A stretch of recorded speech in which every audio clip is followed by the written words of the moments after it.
The Tipping Point with Mike Tipton is brought to you by Dubby. What is Dubby? Dubby is a clean energy drink that is made to give you focus with no crash, jitters, or angst like those other energy drinks have. They also have no maltodextrin fillers and don't use artificial dyes. Dubby contains vitamins, amino acids, a nootropic, and 150 milligrams of caffeine. Dubby's products are made in the USA in an FDA-inspected facility that strictly adheres to GMP manufacturing guidelines. All of the flavors are unique and custom-made by Dubby, and you'll never taste our taste anywhere else.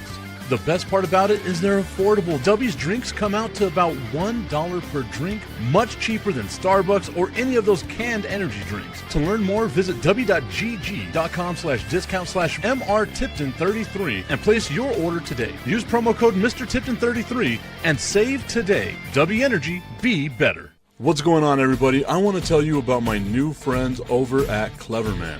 Visit them online at becleverman.com. What they gave me was the energizing face and beard scrub along with the Cleverman face scrubber. And trust me when I say this, the energizing face and beard scrub smells amazing. Combining it with the face scrubber, making sure that your boy was looking as good and sexy as possible, opened up a whole different sensation in my face that I haven't ever felt before. I felt so clean, so fresh, and so clean, like Outcast said, and it helped me feel like I was ready for my day. Make sure you visit them online at becleverman.com and follow them on Instagram at clevermannyc. The link is up in my bio if you want to check out all the amazing products they have. Visit them online, becleverman.com.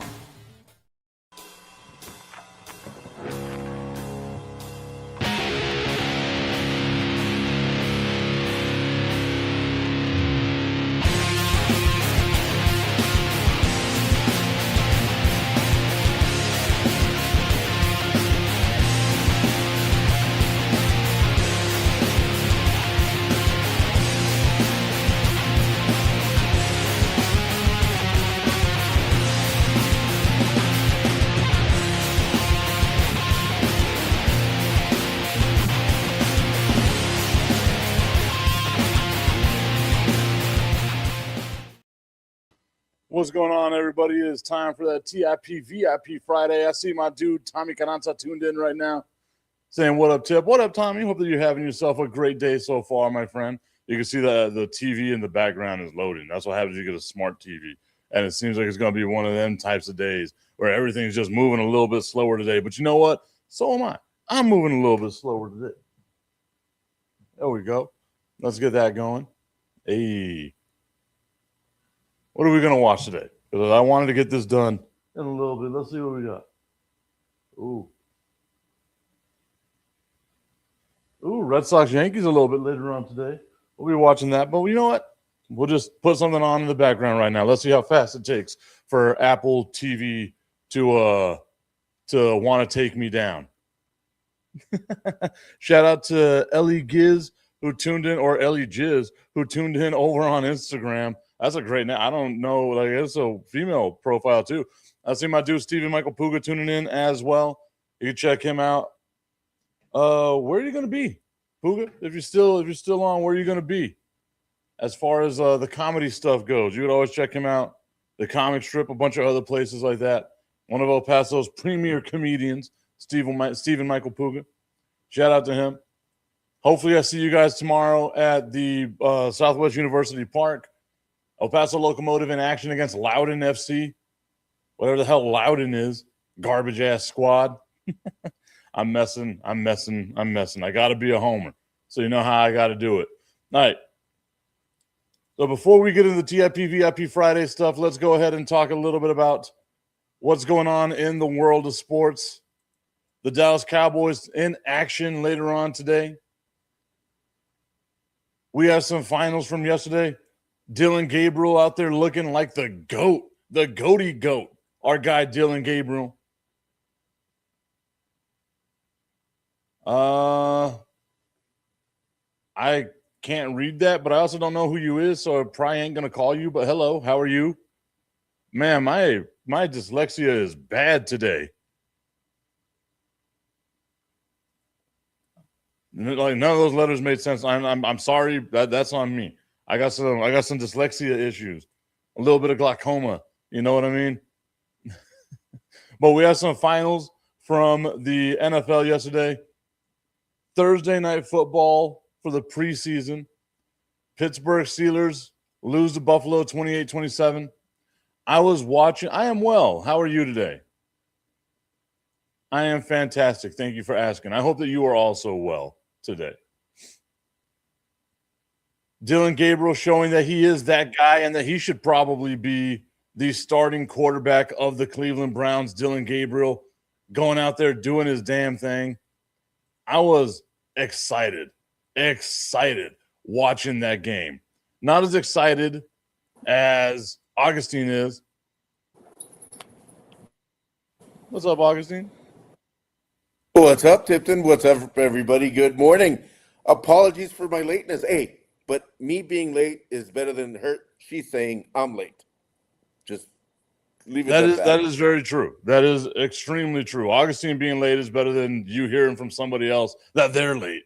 Very much so. Okay, so I watched the Cleveland Browns yesterday, right? Like, I don't know why I subjected myself to doing so, but I was watching the Cleveland Browns yesterday.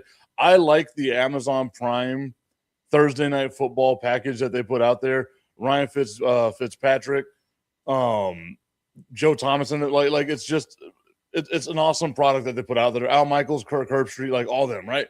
I'm watching this, having myself a good old time, and I'm watching Dylan Gabriel go 12 for 15 for 186 yards and 3 touchdowns for the Cleveland Browns. This remind you, after watching Shedeur Sanders and Deshaun Watson be absolute dog shit, but be named starters ahead of him. I get it. It's the third string. But 12 of 15 is pretty damn good. Didn't get sacked at all. And again, it was against Augustine's New England Patriots. As against the total bench, against non-starters, against the equivalent of the Cleveland Browns. But yes, Tip, you're absolutely right. That quarterback looked amazing. He looked every bit the part. And I'm saying here, well, it's the non-starters. And the Patriots have come out publicly and said our starters are not going to play. They flat out said that. But this guy did it against NFL players. Granted, they're not starting. They may be starting on other teams, like, for example, the Cowboys, most probably. But 12 out of 15, yes, it is a preseason game, but it may be, I'm thinking this may be quite things to come from Dylan Gabriel. I think it's been like it's one of those things that's been waiting, right? Because it was a debate whether it was going to be Dylan Gabriel last year or Shedeur Sanders. Winds up being Shedeur Sanders, but Dylan Gabriel goes in there and gets some games in, does his thing, right? Like it was kind of that limbo. I feel like Dylan Gabriel with that performance yesterday once again throws a wrench in everything that Cleveland is doing. I said it at the beginning of the week. Cleveland putting Deshaun Watson out there as a starting quarterback is just, that's like cannon fodder, right? We're protecting Shedeur Sanders, the young guy. We're making sure that he's okay. He's going to come in week 5 against the Jets, hopefully get the first win of the season for the Cleveland Browns.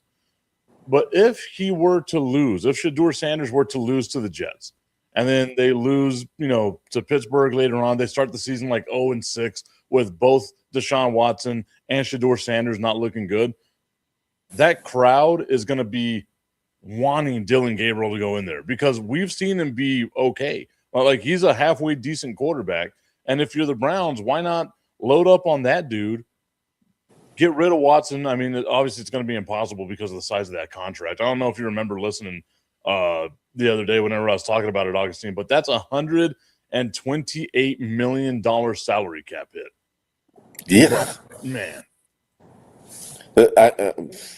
Our dude, Jonathan Hood, saying it would have been funny for Gabriel to win the job and not Sanders or Watson.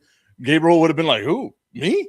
Oh yeah, it would have been one of those really weird things for him because he'd have been like, "Oh, wow, like everyone's been talking about this guy. How did I get so lucky to be able to be the Well, starting quarterback of the Cleveland Browns, man?" well, But he he's looked good more of yesterday. that I know it's tradition. preseason. Yeah, we know it's a preseason, but Gabriel is more of a traditional quarterback than Shador or Mr. Overpaid. That he's more of a traditional drop back passer.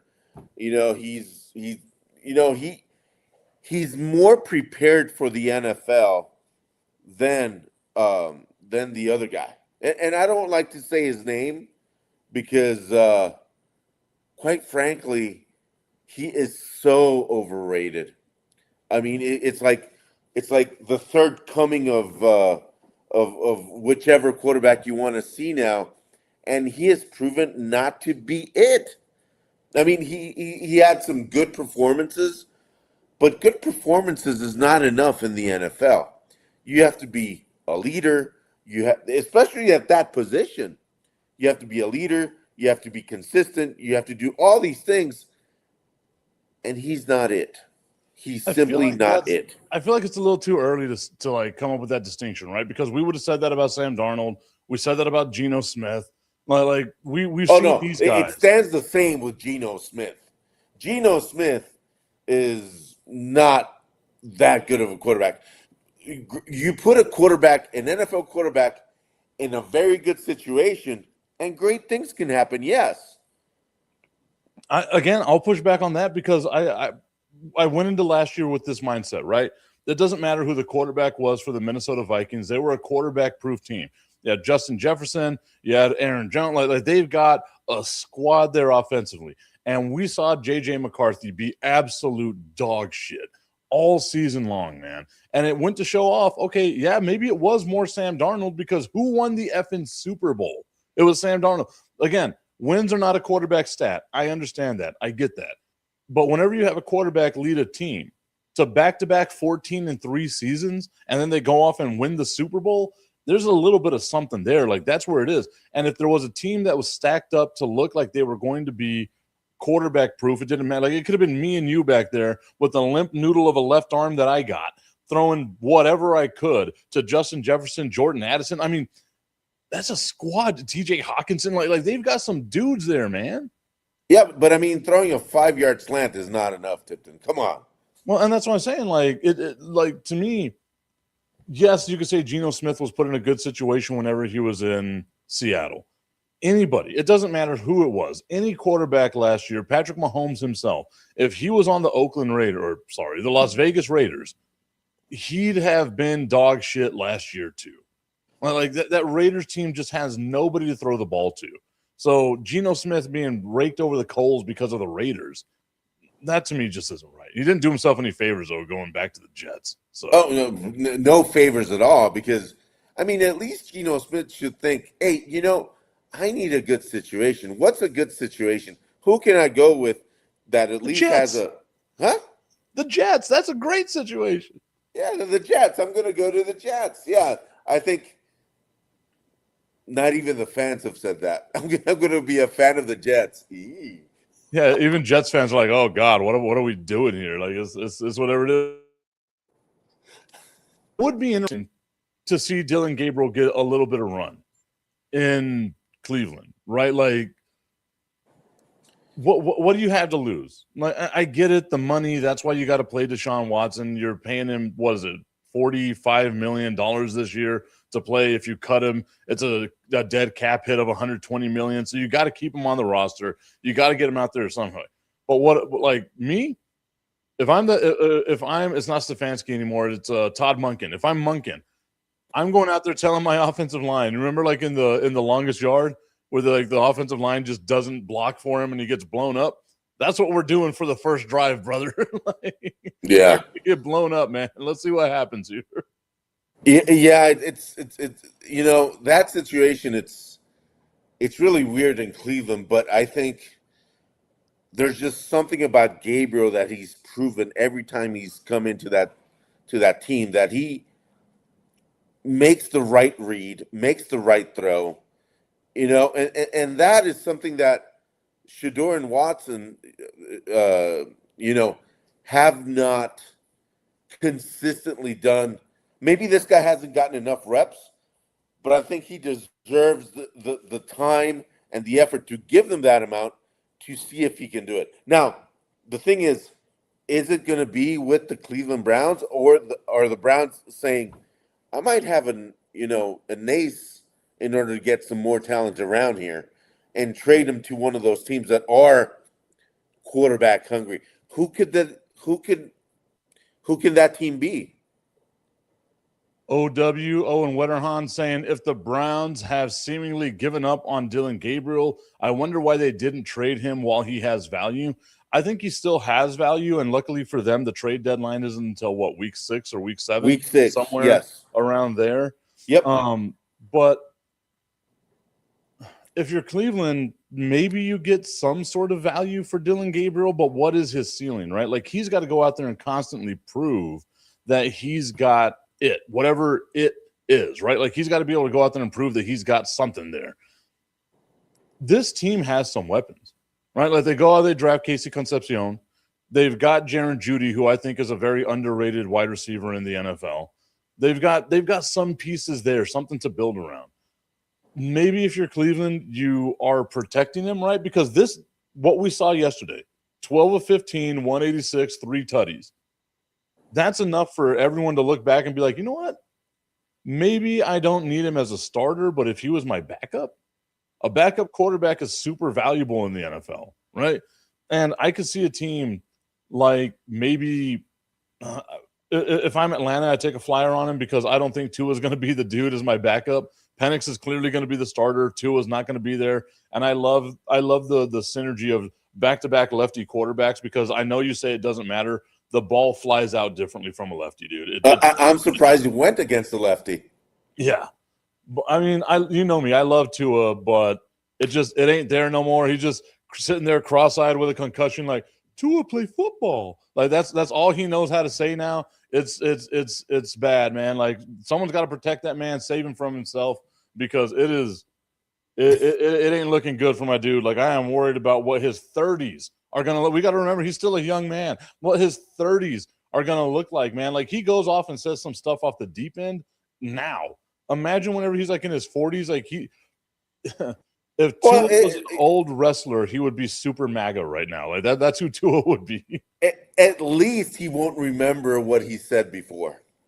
Yeah, that's going to be his saving grace. Is, he ain't got nothing there left to remember. Tua play football. That's literally all he knows how to say now. He'll go, football. Yes, I love soccer. Maybe he got hit so much he's not left-handed. He just forgot that he's not right-handed. That would explain a lot, man. Yeah, and Tipton, you mentioned right now wrestlers and all that, and I'm going to change the conversation just a little bit, because I saw, I think on Wednesday, a video, and it hit hard on wrestling. You know how wrestlers go out and do their signing and everything? I imagine you saw the video of the guy giving Ric Flair a Rolex with the 24 on it, because Ric Flair, when he retired, he got a Rolex that had the 24 on him. I don't know what the 24 was. I think it was for his 24 championships. I don't know, but Flair lost it. He lost that watch.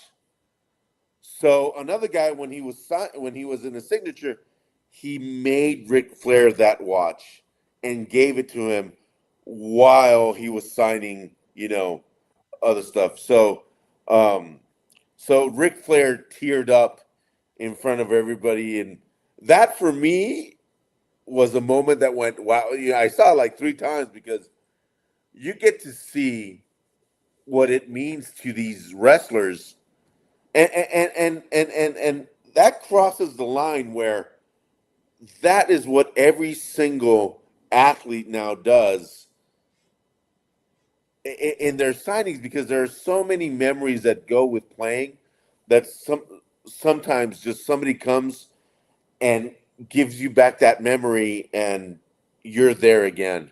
And I know it's not going to happen for Tua, but Maybe it does. It'll happen to a lot of players. Maybe it does. So having a sound mind after you play is so important. And do you think, and you started this conversation, Tipton, do you think we're going to see that thing that goes on top of helmets that they just look like, like bobbleheads around the field? At least they're easier to, that's a wide receiver and all that. But are we coming to a point in time where it is going to turn to flag football?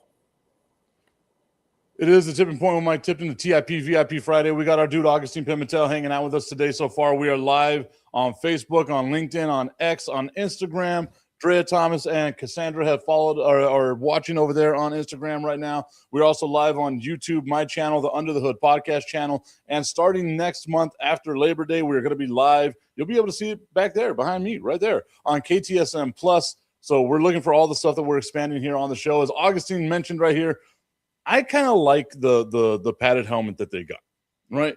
And I feel like it's going to wind up being very similar to what it was like with like baseball batting helmets and like the hockey face masks and stuff like that, right?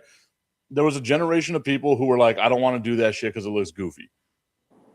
Now you're going to be like, you know what? If it's going to protect my brain a little bit and it's going to help me out in the future, I get to be cognizant as I get older. I don't have to worry as much about CTE. Which is an important thing, by the way. Yeah. And we've seen it over the last couple of years, right? Like the very first year, it was just a handful of guys did it. Now it seems like almost half the roster is doing it. It's eventually going to go over to where it's a vast majority. And then it's going to be a normal thing that we're just used to seeing. And then, 20 years from now, whenever kids are getting into football and they see those big padded helmets and that's what they're used to, they're going to look at us with like our old plastic helmets and be like, oh my God, those guys are playing with leather helmets, basically the way that we look at people who played with leather helmets and no face mask. So like it's going to be like that, I think.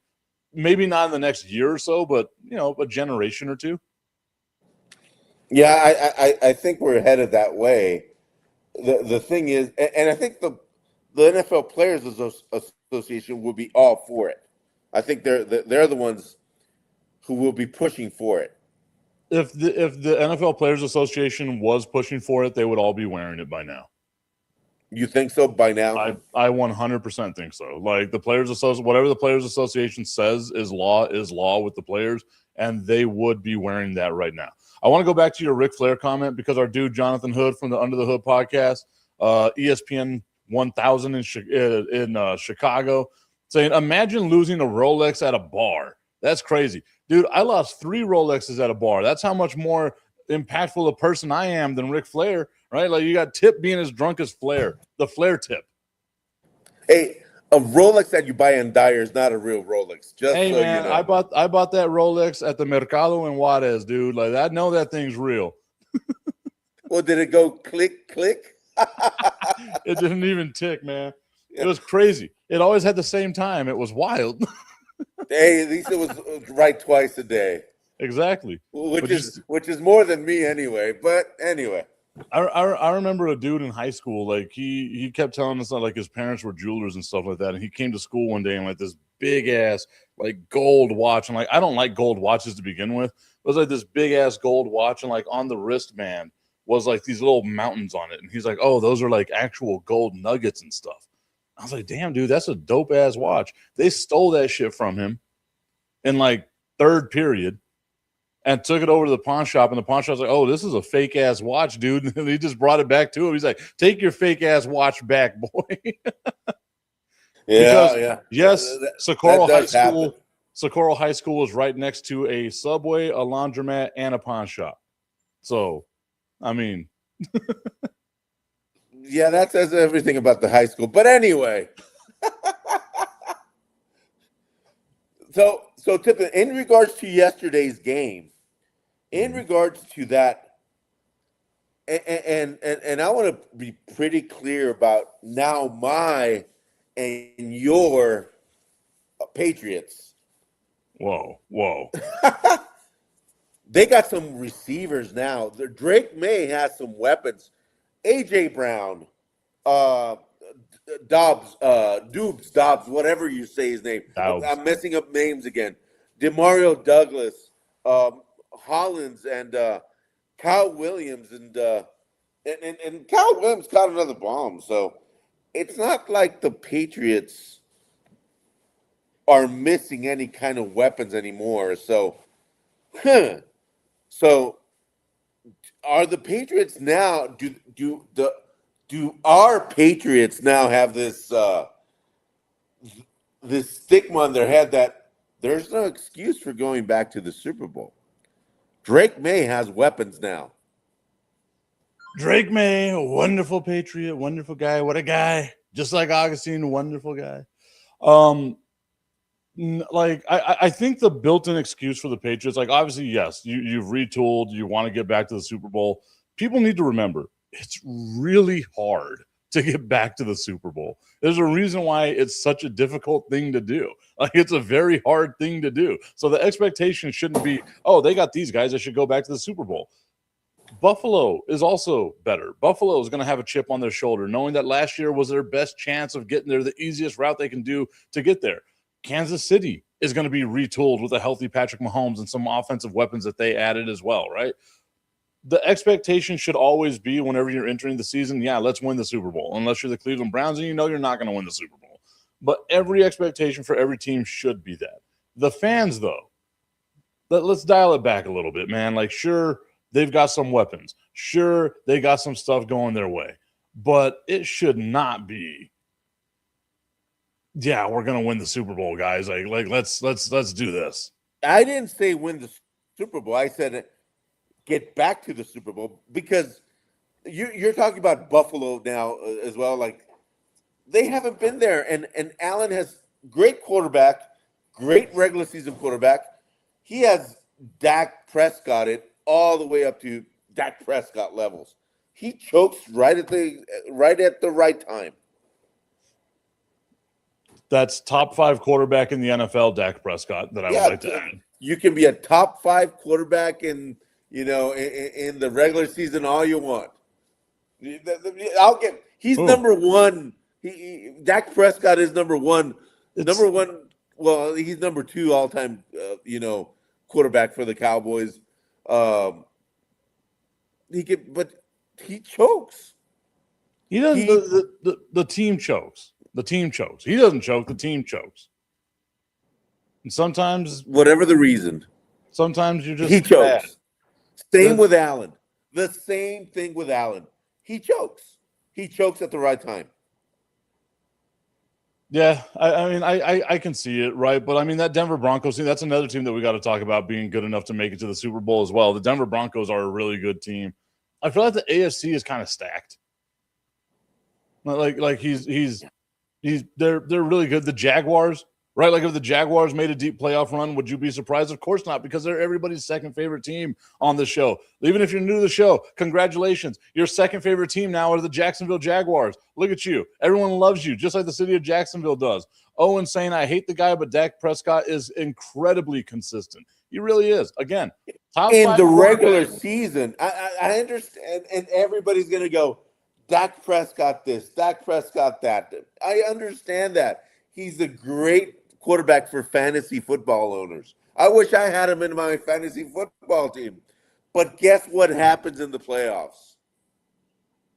What happens in the playoffs?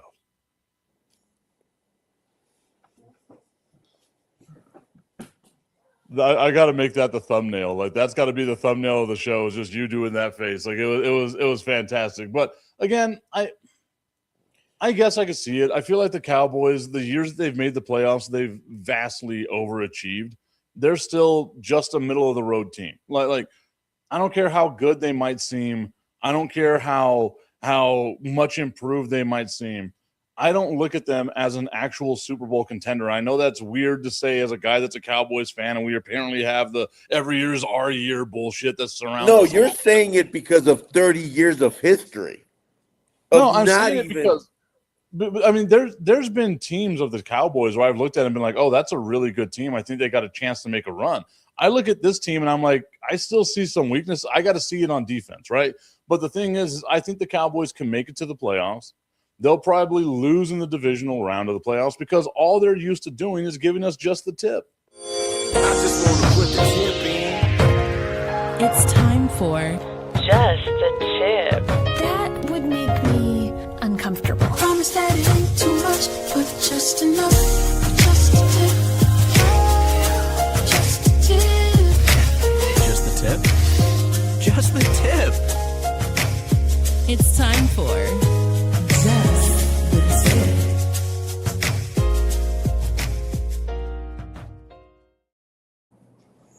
Guys, it's time for you to be just like everyone else. The 1.4 million happy customers that have gone to www.myhappynuts.com. They always ask me, Tip, why are you in such a good mood? It's because I use myhappynuts.com. I ain't suffering from duck butter. I ain't got none of that, crotch rot or any of that stuff happening down there. I am smooth and comfortable and taken care of. The bush ain't the biggest because I use the bulber to make sure that it's all trimmed and looking great. I got a landing strip right now. You didn't need to know that, but I just wanted to tell everybody that's what's going on.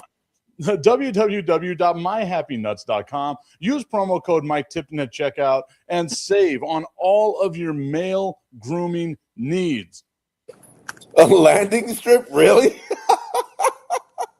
It's about as long as the runway from that one Fast and Furious movie. Where they said the runway was like 4.5 miles. That's what it is right now. And you say 1.4 million, but I would really debate that number to 2.8 million, at least. Yes, doubling it up. I see what you did there. See, and knowing us guys, it's probably even more than that.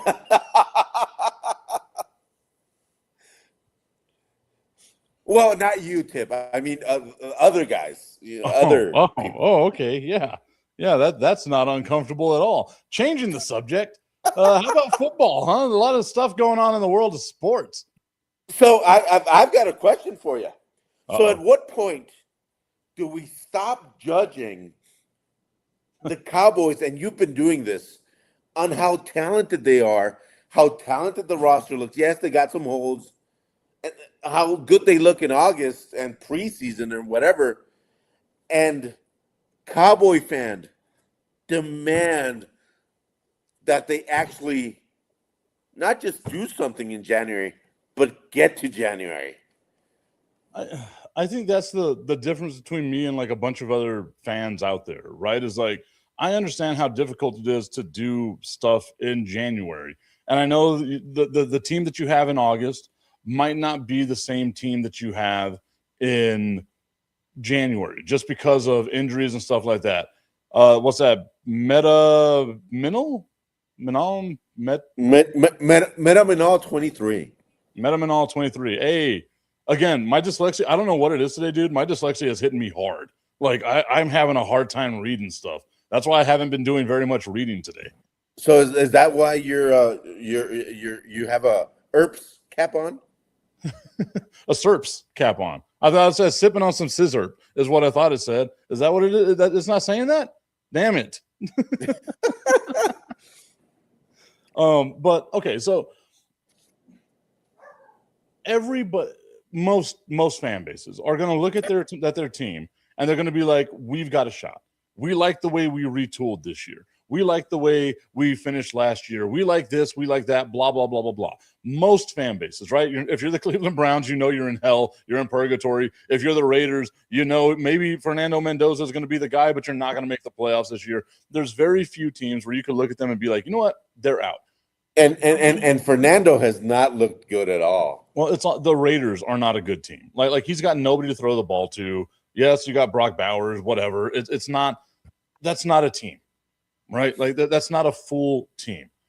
But most fan bases are going to go into the season excited about what happens. They look at the way their team looks in August. The Cowboys are undefeated in the preseason. Awesome, man. That's fantastic. So, I mean, who cares? Kansas City hasn't won in the preseason. The defending Super Bowl champions haven't won in the preseason. But we are always trying to find hope. That's what we want as fans, is just give me a little bit of hope. It's the worst drug we can possibly have. And I say that as someone who does a lot of drugs on a regular basis. It's the worst thing that I could ever put into my system because it makes me feel like the Cowboys can do something. I have a Damn that VA. Oh, the drugs they give me. Just chef's kiss, the VA. And the funny thing is, if all our listening audience knew you were in El Paso, Texas, right next to Juarez, Mexico, that might be treated the wrong way. He does a lot. He's a bad hombre. But like that's the thing, right? Like, I will never fault fans for having hope.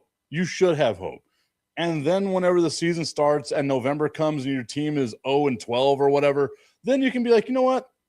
It was a fun ride.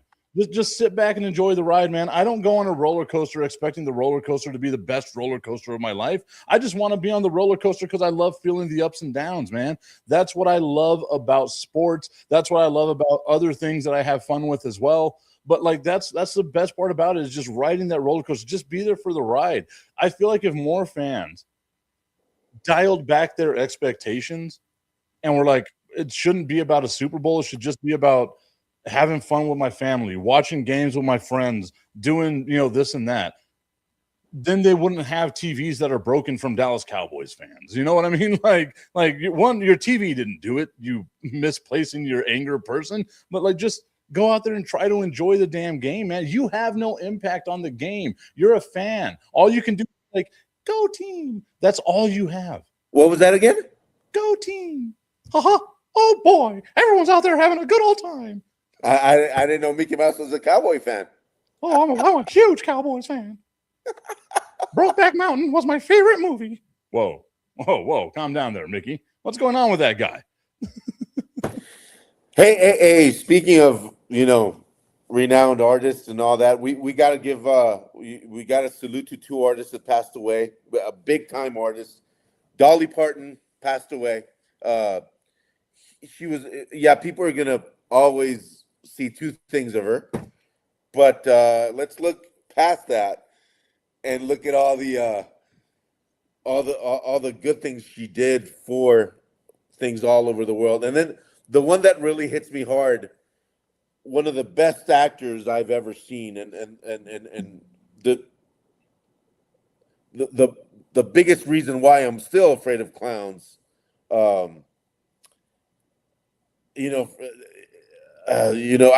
don't call him by his name. I call him by what he is. What he's brought to the world is just Pennywise. He did so much for characters and everybody. And by the way, dear God, you took the wrong actor from Home Alone 2. Just saying. I've seen that so many times, but yeah, I guess it's the thing. No, the thing is that person's not an actor, right? Like that person's just a rich asshole. But you're right. Like it's been one of those weird. I never came out in Home Alone 2. But you're not a weird asshole. You're just a regular asshole. That's why it's okay to put up with it. Yeah. That's why we all love you, man. You might be an asshole, but you're our asshole.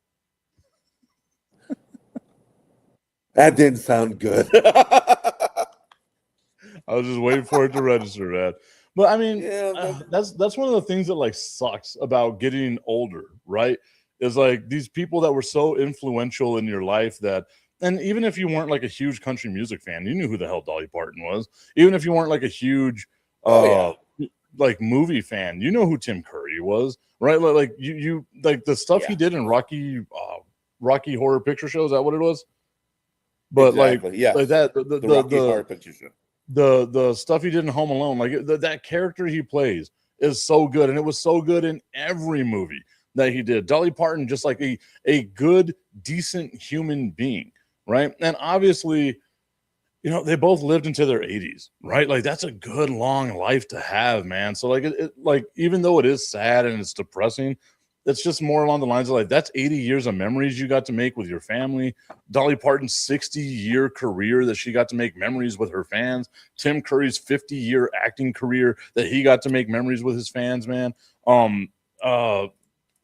Is it Paul Collins, the voice for Optimus Prime, like that's gonna live on forever, man. And for me, like it's cool to see the love and support that they've got, seeing like the universal whenever someone passes away, you always have the weird dichotomy of, are they a good person? Were they a bad person? Were they somewhere in the middle? And you always have both sides being spoke about, right? We have not seen any bad things said about these three people that have passed away this week. And that to me is a monumental, like, just tip of the cap to what they were as human beings. Yeah. And that's a great segue to, hey, tomorrow's Bill Belichick's team plays against TCU, I think. No, against wait. I can't think of a better segue, right? Like Bill Belichick, the upstanding human being that he is, with his 26-year-old girlfriend. That's awesome. But okay, so let's talk about it. TCU. Wait. Salute to Bill Belichick, 26-year-old girlfriend. I mean, I wouldn't be able to. I've spoken to 26-year-olds, and I don't know how the hell anybody, like, I know as to why they're in the relationship. You just got to be able to talk. It can only mean two things: either he's got a lot of money, or he's got a lot of money. He has an enormous personality, and that's what it comes down to, man. Yeah, but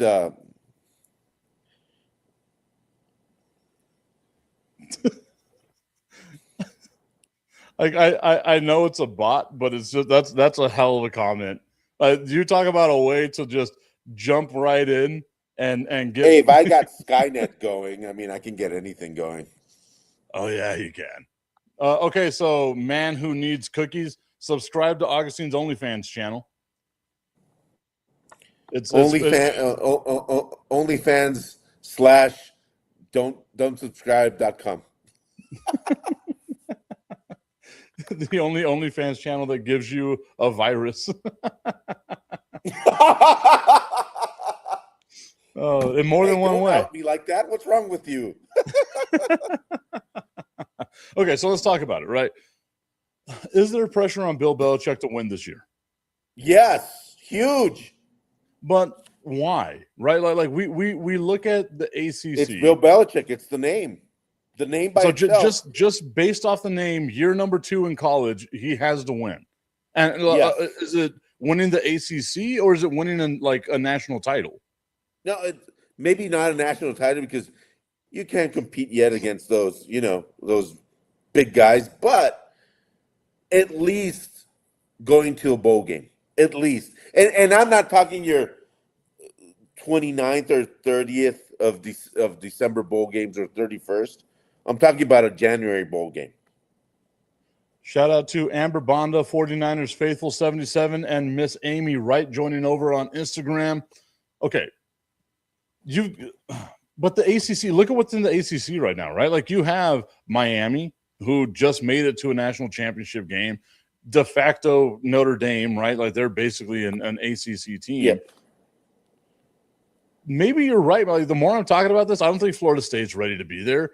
I don't think Clemson is, all the way back or any of that other stuff, right? Like, so maybe it is the year for the North Carolina Tar Heels to be like have the pressure put on them. Although you have to remember, California, the University of California is also in the ACC. So I mean, you got that working for you as well. Nothing says the Atlantic Coast Conference quite like a team in California. Yeah, the ACC Pac 1. Because I'm looking at it right now, like Duke, who was here in the Sun Bowl, they won the ACC last year off of some weird tiebreakers and things like that happened. Clemson, Duke, Florida State, Georgia Tech, maybe Louisville. I don't think so.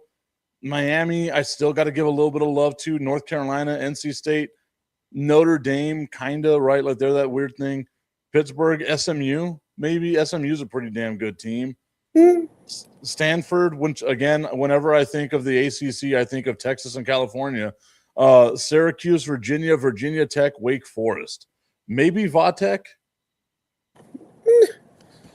But again, like I can see a scenario here where you know what? Yeah, let's put some pressure on UNC because you have the big name coach, you've got all the stuff that's been following that around.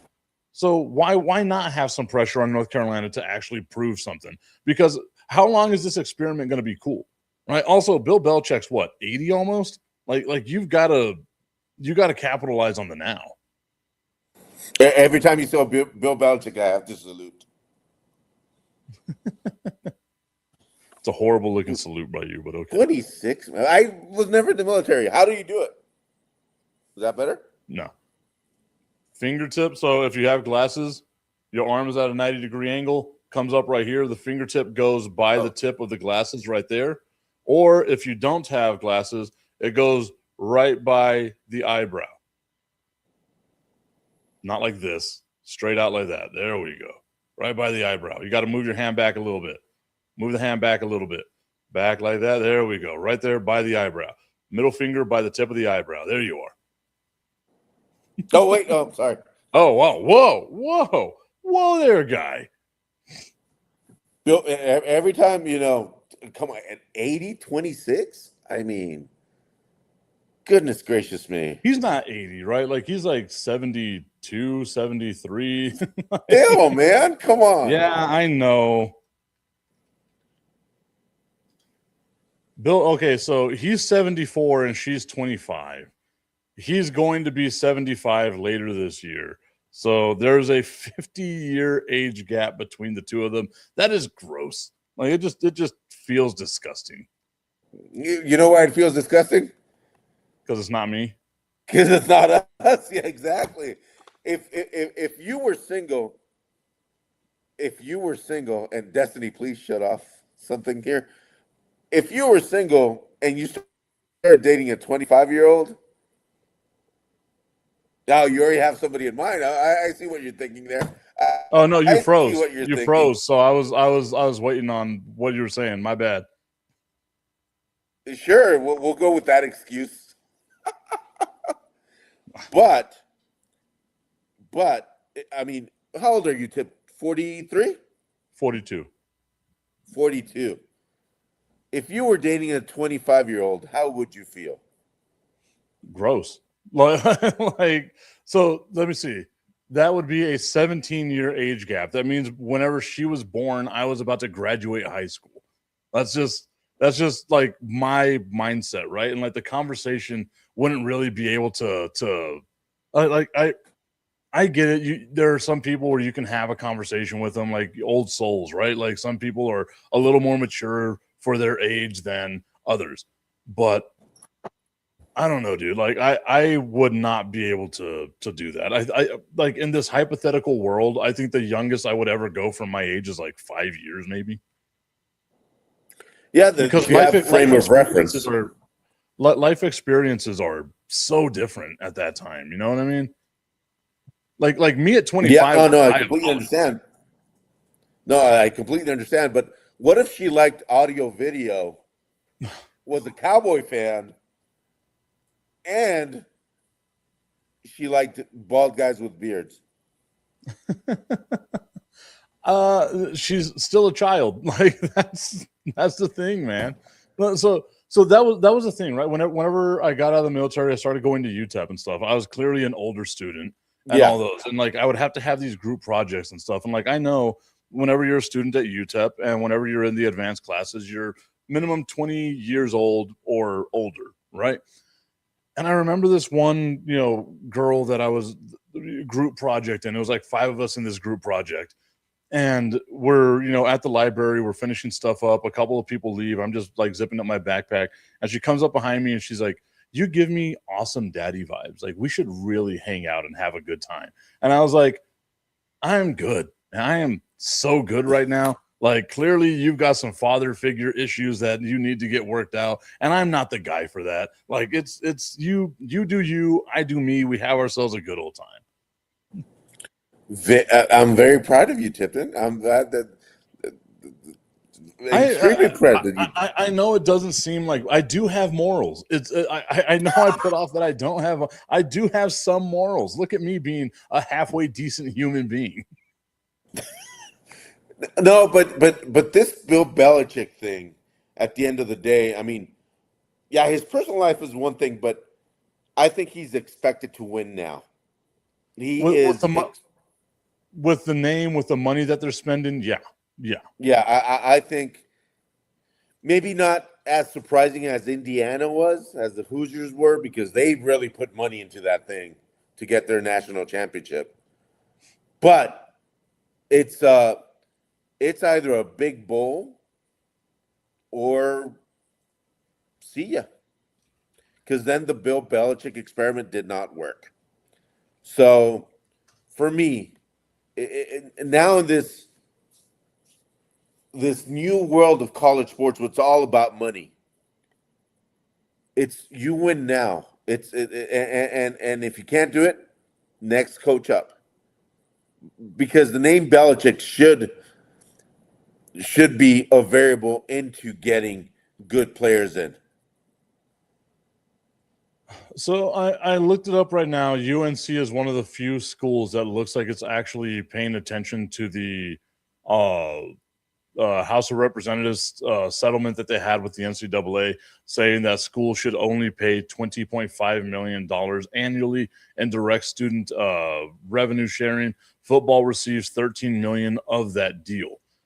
I don't know if $13 million is enough to get you the top line players. You know what I mean? Because I think Texas Tech is spending like $50 million this year, which is exponentially more millions than 13. Yeah, but they don't have Bill Belichick, which I mean, it should carry a lot of weight. It should, if I was a high school player and said, coaching, that's good. This coach was in the NFL, is a Super Bowl winning coach. Maybe he can get me also to get to the next level. And I know a lot of high school kids think that too. Keith Engel tuning in today saying, good morning, guys. Good morning to you, Keith. Hope that you're having yourself a fantastic time, enjoying retirement as it's here for you, still doing all your shows, some of the best sports knowledge, not just any, like all sports knowledge right there. You got to go follow Keith Engel on all his various channels as well.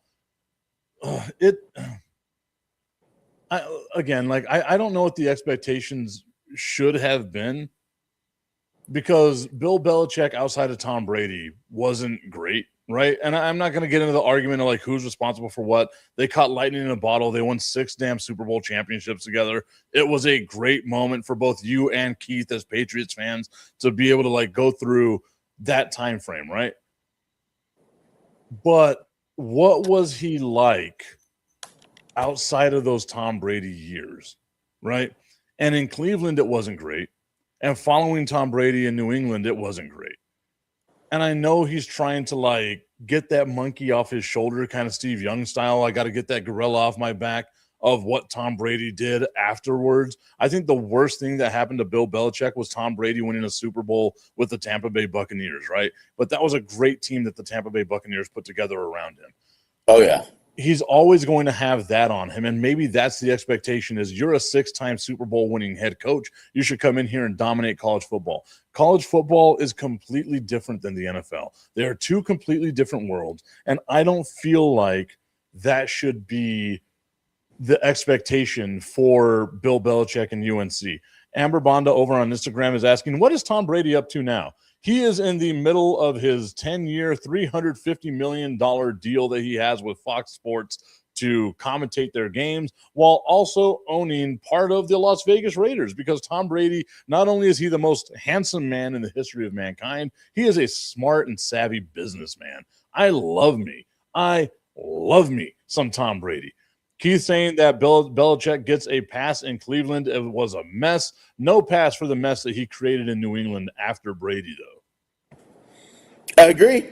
I completely agree.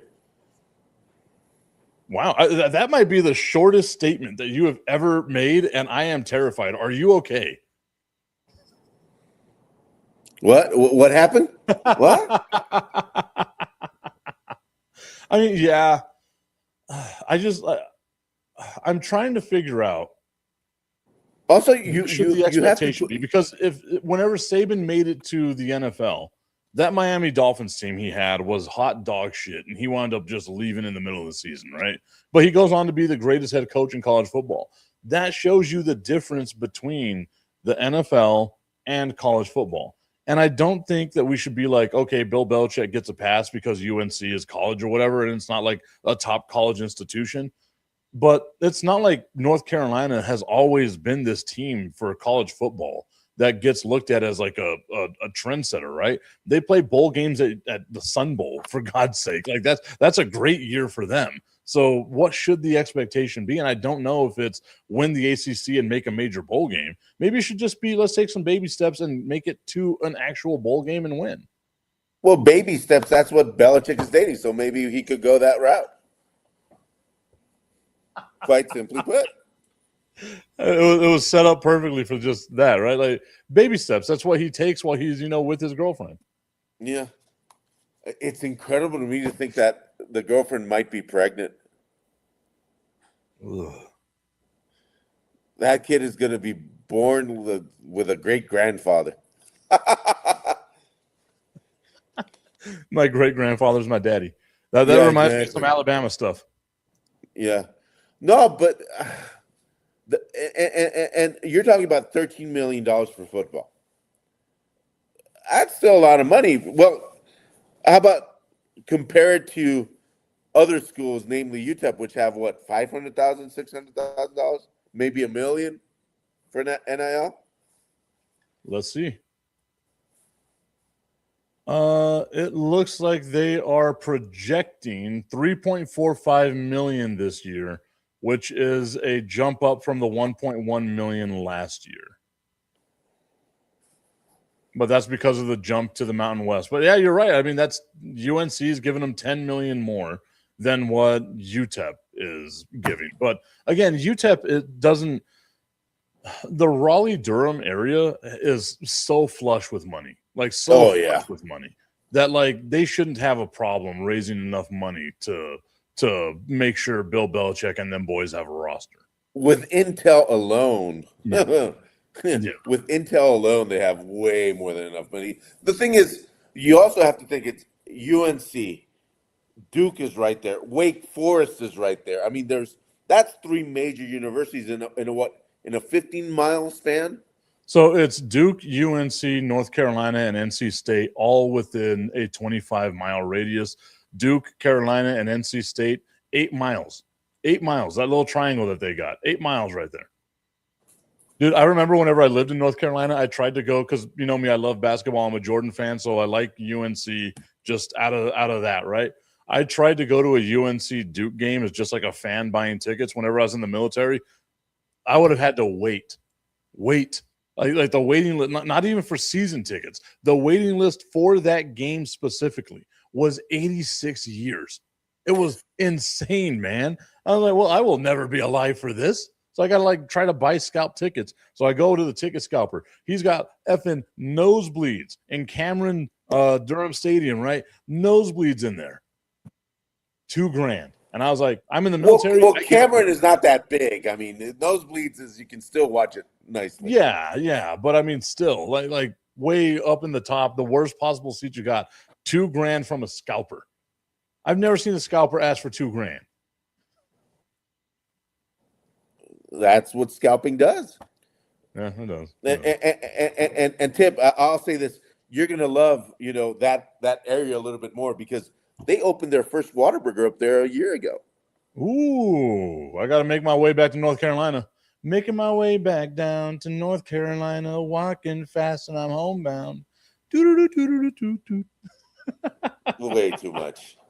hey, everybody! I know it's about time to go, but and I'll give you the link. Tip. My son is having a sports fundraiser.